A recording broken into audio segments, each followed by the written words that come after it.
Hi, my name is Regina, and today I will be discussing the pros and cons of the use of what is referred to as zero tolerance policies. The definitions are as follows: the application of severe disciplinary measures to offenses regardless of the severity of the offense.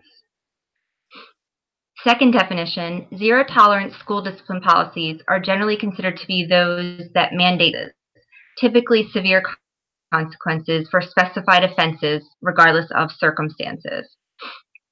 Zero tolerance can be defined as predetermined consequences, most often severe and punitive in nature, that are intended to be applied regardless of the seriousness of the behavior. So the culture of discipline across school systems has changed tremendously over the past several decades.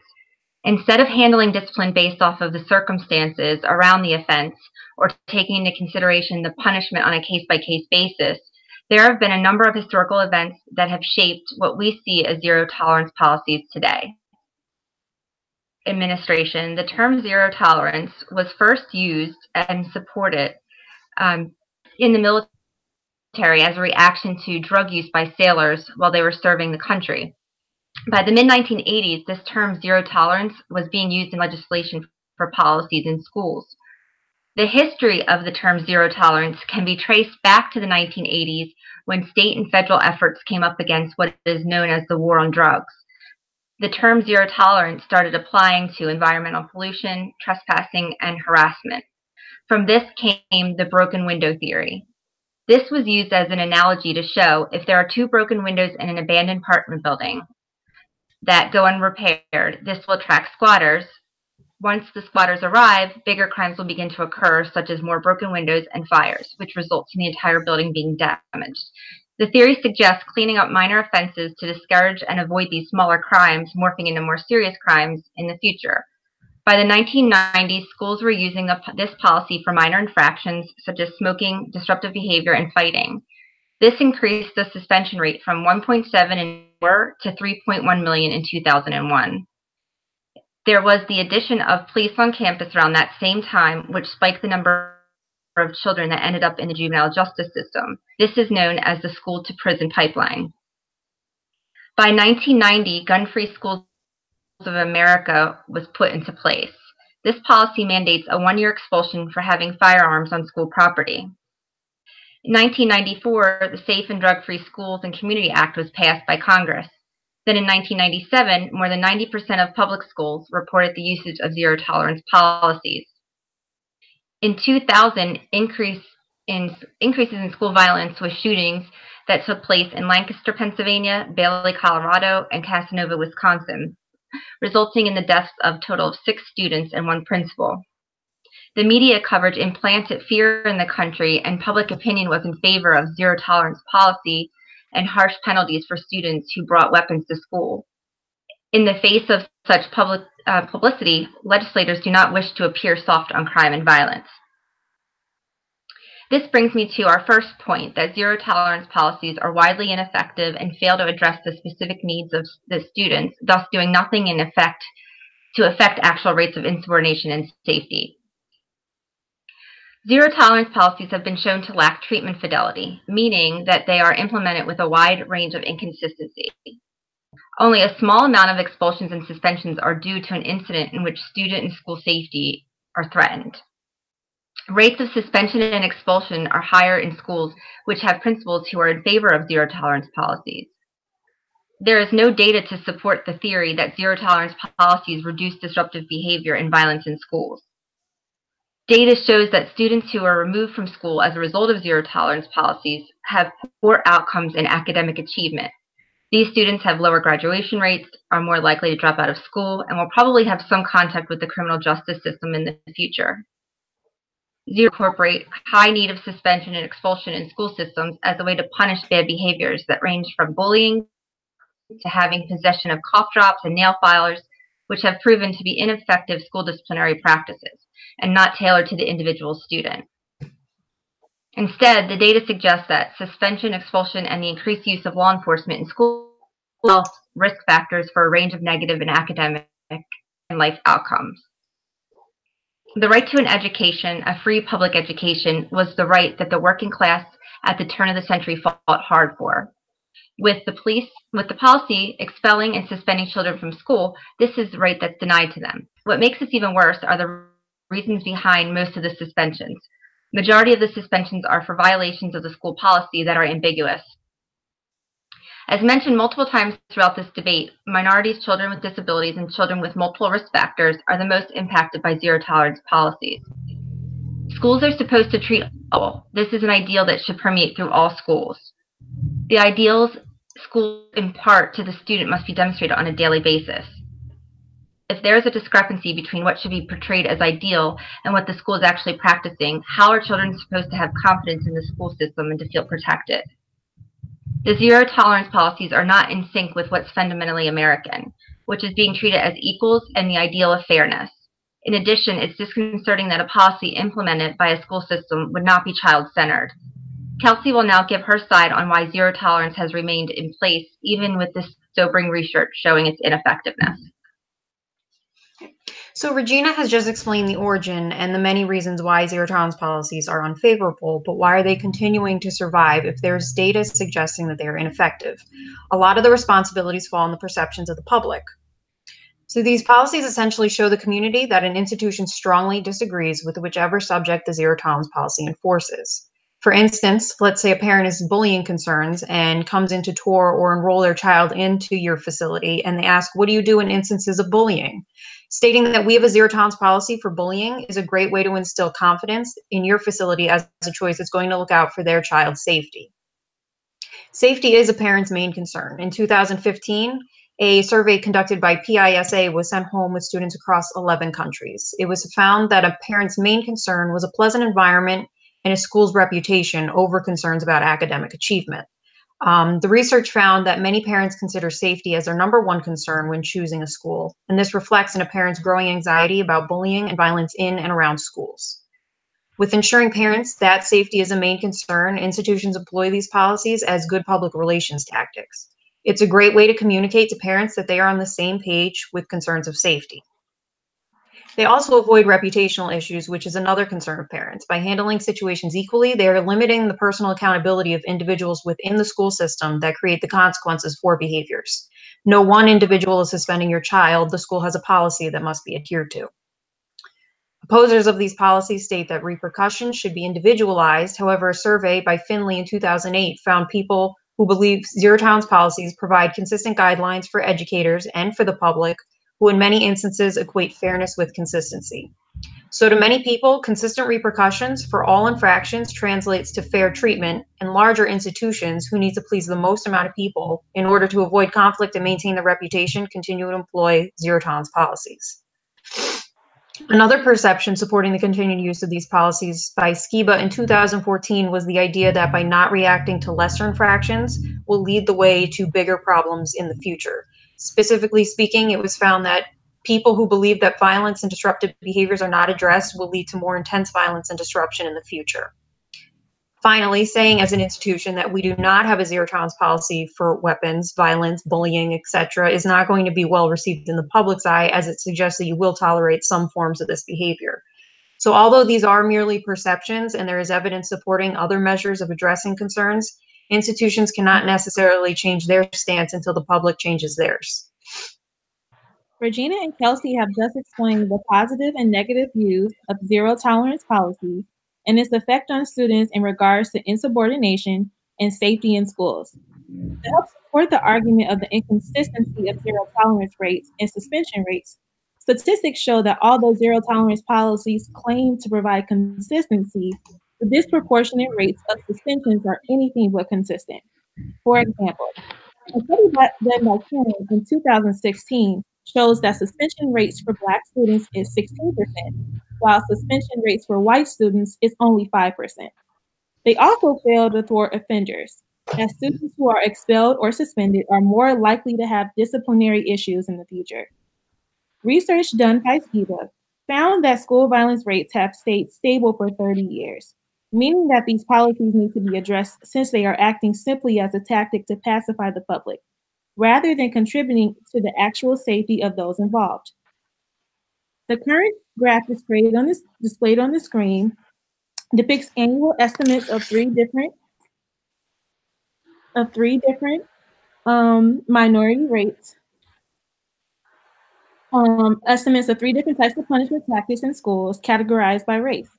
These numbers are compared to white students in which all ratios except corporal punishment for Hispanics are above 1.00, which indicates these ethnic groups risk to consequence for each category.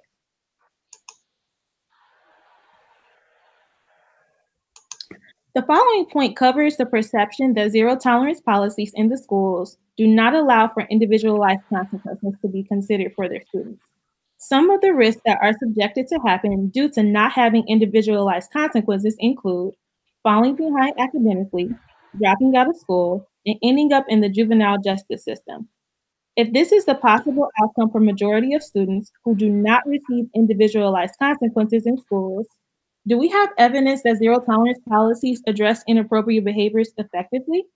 Kelsey will discuss facts and research for the counterpoint to this topic in terms of school administrators agreeing with zero tolerance policies and the simplicity it brings with finding solutions to bad behavior.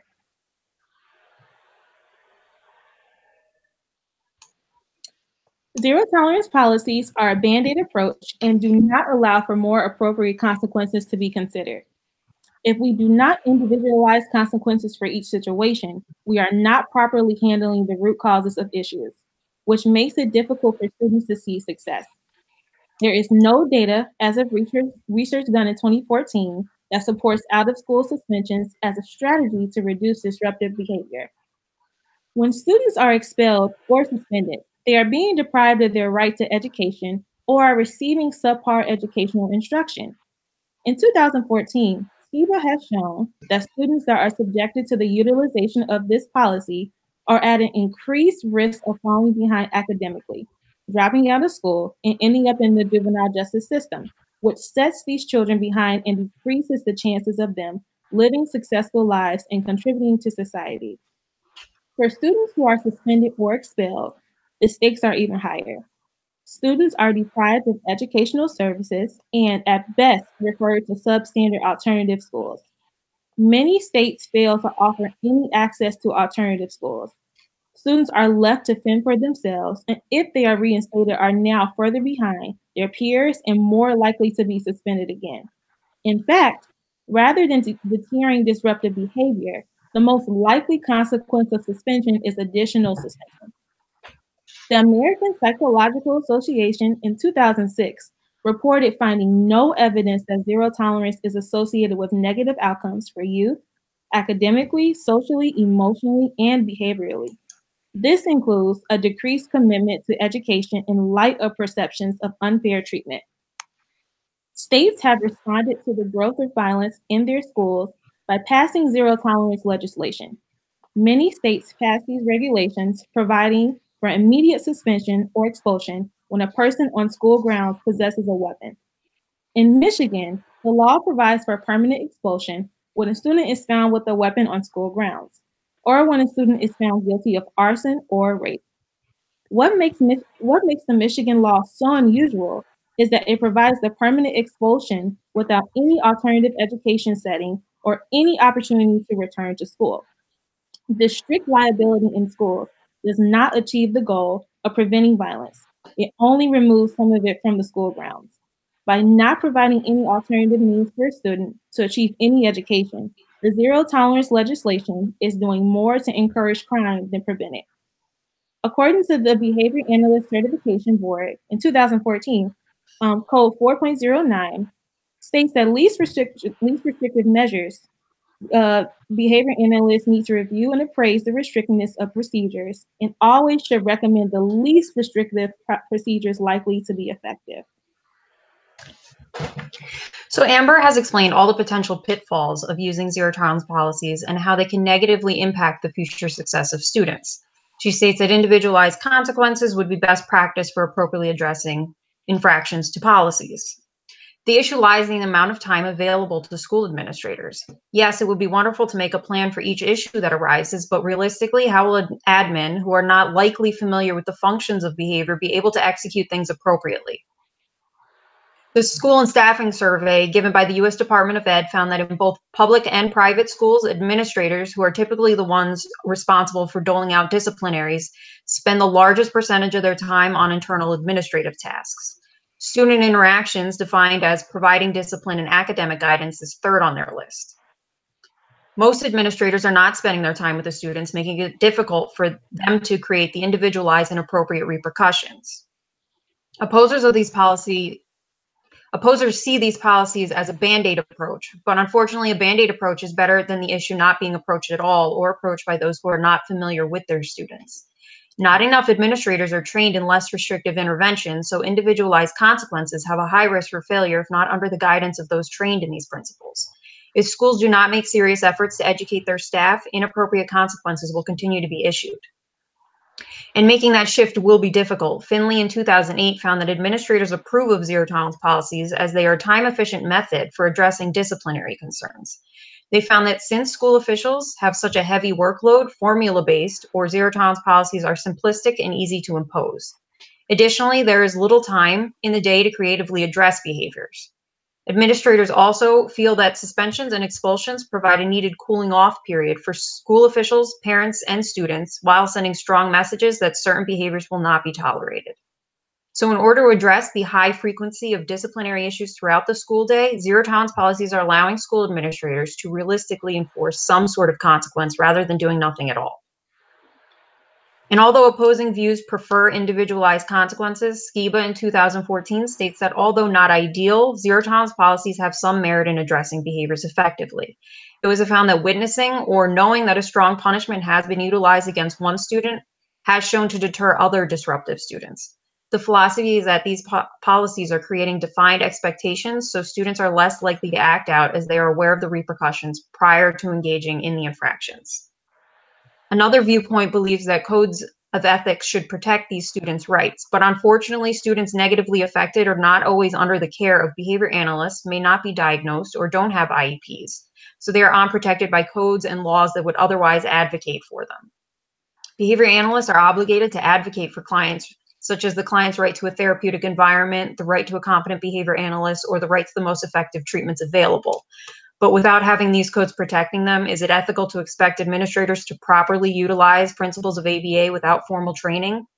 This may lead to inappropriate interventions or, in severe cases, exacerbate behaviors due to misinformed implementation.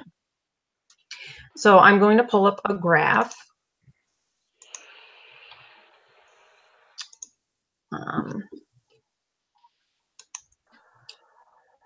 So this graph depicts how school administrators spend the majority of their time. The dark blue is public schools and the light blue is private schools. As we can see, internal administrative tasks is highest on the list, which includes tasks relating to human resources, regulations, and budgets. Student interactions is third on the list, meaning administrators do not have much time to spend handling those disciplinary concerns. This may account for the use of zero tolerance policies in schools, as they tend to be an easier solution to handling behaviors when administrators have little time throughout the day to allot to these tasks.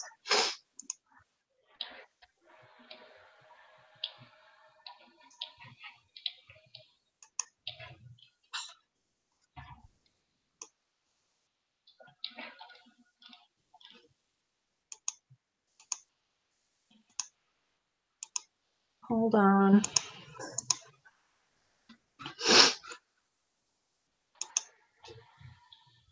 Were you guys able to see that? We weren't able to see that. Should I try again, or?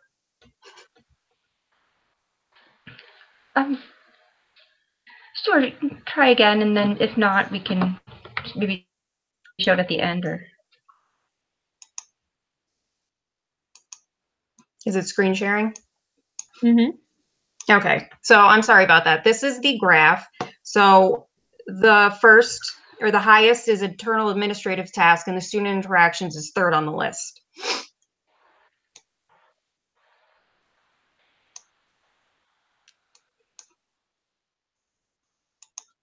All right.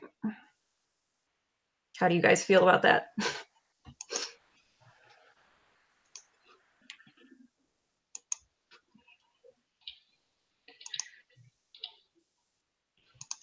So the following point covers the perceptions that zero tolerance policies lead to drastic consequences that result in negative outcomes for those they target, including individuals with special needs. These repercussions include dropping grades, increased dropout rates, juvenile criminalizations, and school-based arrests.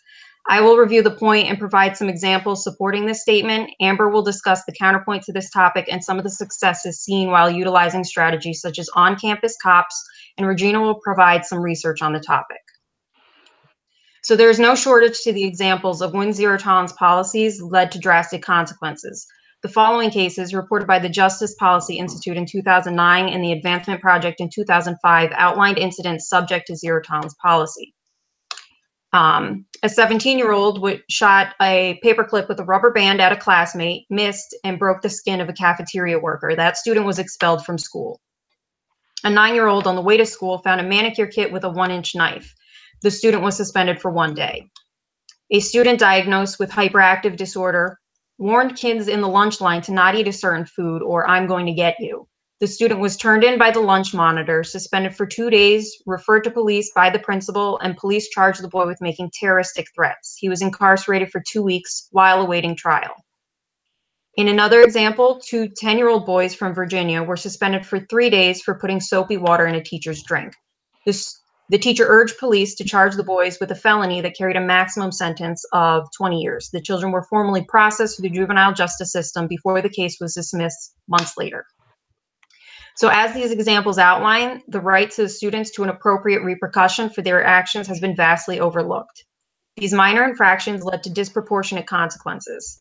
These policies lead to strategies such as cops on campus, which results in instances where what would have just been a slap on the wrist ends up as an arrest in school, thus paving the way for more juvenile arrests.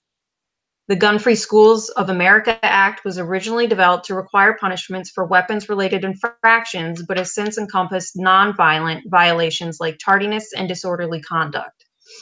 According to ABA 2001, zero tolerance policies do not distinguish between serious and non-serious offenses, or adequately separate intentional troublemakers from those with behavior disorders. Generally speaking, zero tolerance policies are not advocating for our populations that need the most support. As for disadvantaged youth, a study performed showed that children with behavior and emotion disorders were 7.2 times more likely to be punished for similar offenses than other children in the educational setting. Clearly, in these cases, these policies are not just. When we target behaviors in the school setting, we should be providing consequences that will lead the individual in question to learn the appropriate replacement behaviors. We should be trying to guide them, not merely punish or push them out of the system to avoid having to deal with them.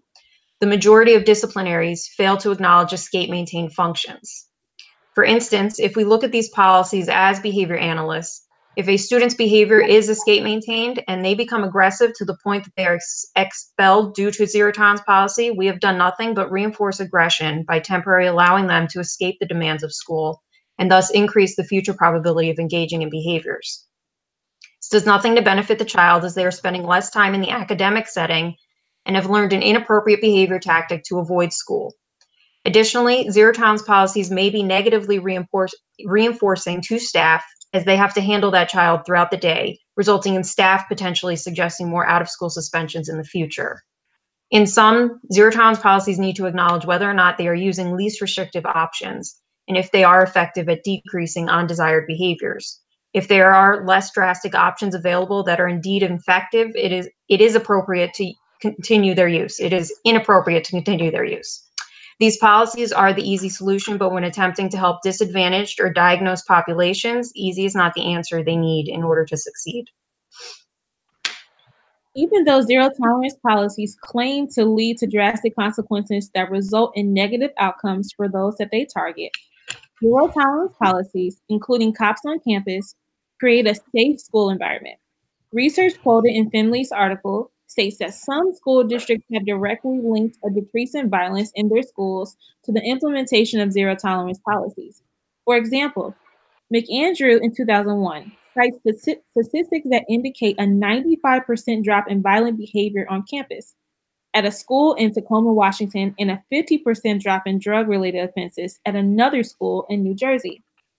Finley, however, goes on to explain that weapons and violence are vaguely defined and thus could easily sway the effects shown in these convincing percentages. A study conducted by Axton in 2005 supported the zero tolerance policy due to the reports gathered between 1992 to 2002 showing that violent crime in schools had declined by 50%. Individuals against zero tolerance policies continue to observe the negative effects caused by students or in marrying individuals who cause disruption in the environment with zero tolerance policies. There will be no level of discipline offered, and more violence will arise due to no consequences being given for bad behavior. Administrators will not lack as much organization for staff and students in school due to the level of freedom given to students. If we decide to eliminate strict zero tolerance policies in schools for students who purposely create violence or an unsafe environment for their fellow classmates, what would be the outcome of an individual's level of education received? Zero tolerance policies without a doubt lead to drastic consequences that result in negative outcomes. The National Center for Education Statistics study of school violence found that after 4 years of zero tolerance policies use, those schools with zero tolerance still were less safe than those without such policies. I'm going to pull up a graph that shows that the disproportionate rates of school suspensions.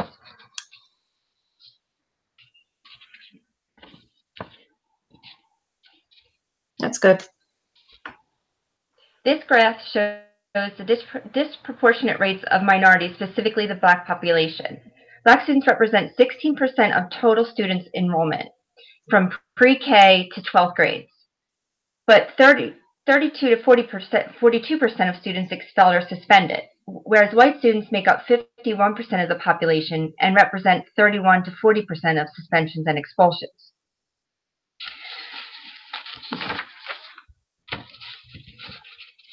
The next graph shows the disproportionate rates of arrest with students with disabilities. Students with disabilities make up 12% of the population, 1/8 of school enrollment, but make up 25%, 1/4 of the school-related arrests. So students without disabilities make up 88% of the population, but 75% of arrests, showing that there is a larger percentage of students with disabilities that with related arrests than students without disabilities.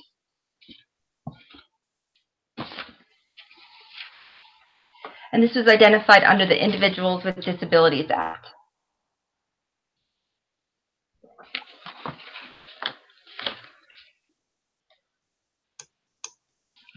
Many schools, especially in large urban centers, have adopted zero tolerance policies towards violence, use metal detectors, video cameras, and hire full-time police. Both male and female youth are being arrested in substantial numbers for behavior that before these preventative measures would have been handled as a school disciplinary matter. Hall state, any sense of perspective or guarantee of rights seem lost as school systems across the country clamor for metal detectors, armed guards, see-through knapsacks, and in some cases, armed teachers. Some school systems are investing in new software to profile students who might exhibit criminal behavior. As a one-size-fits-all solution to school problems, zero tolerance policies redefine students as criminals, and as a result, increasing numbers of young people are suspended, arrested, or expelled from school, often for ludicrous reasons.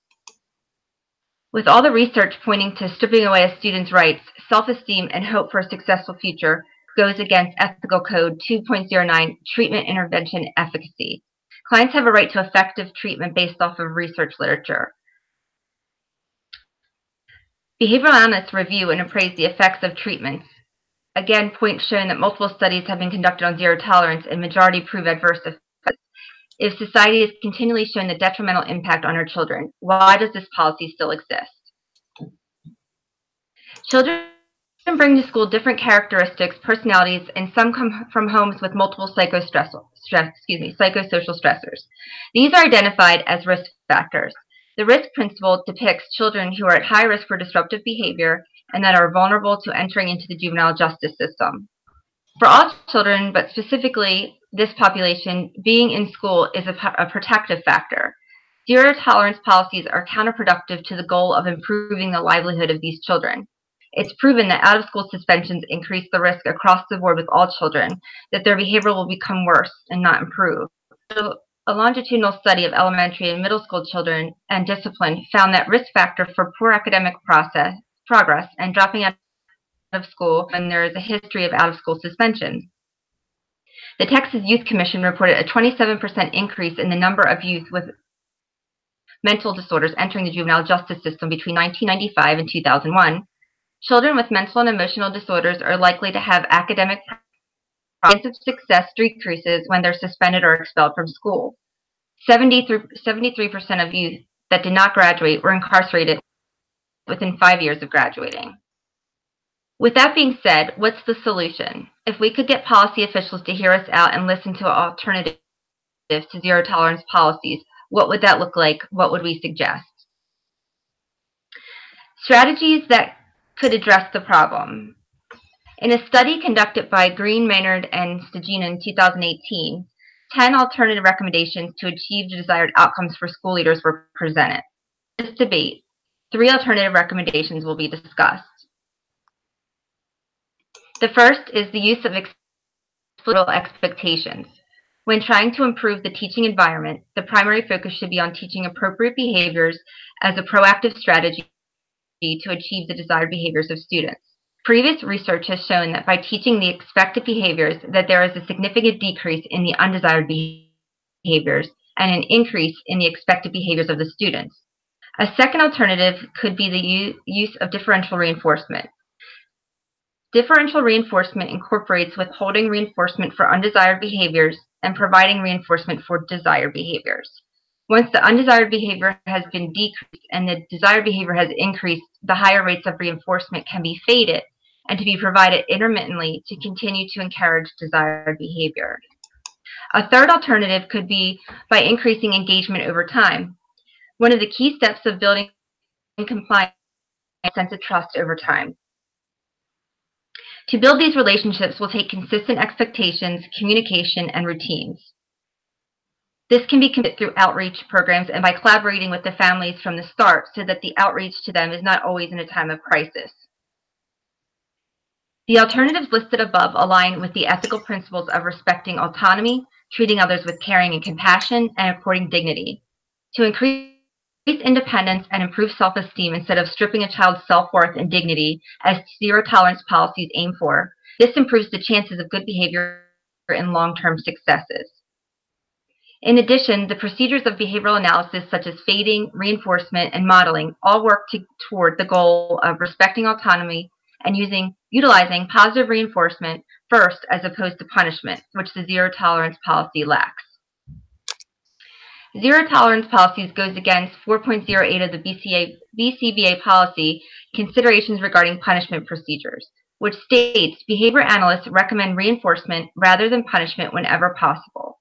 The ethical code also states if punishment procedures are necessary, behavior analysts always include reinforcement procedures for alternative behavior. Although zero tolerance policies have been around for decades, the policy can work on many levels. Some may say if the policy was a complete failure, then why is the policy still active today?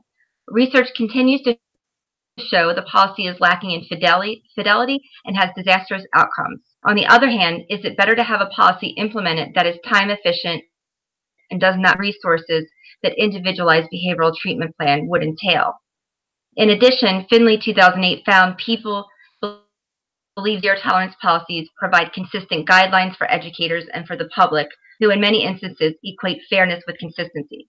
Although preying on vulnerable populations and putting more barriers in the way of a child's success by multiple suspensions and expulsion surely does not seem equal or fair. Let's just hope that the next several decades show progression towards a better balance and a heavy focus on the student's individualized needs and not so much on appearances.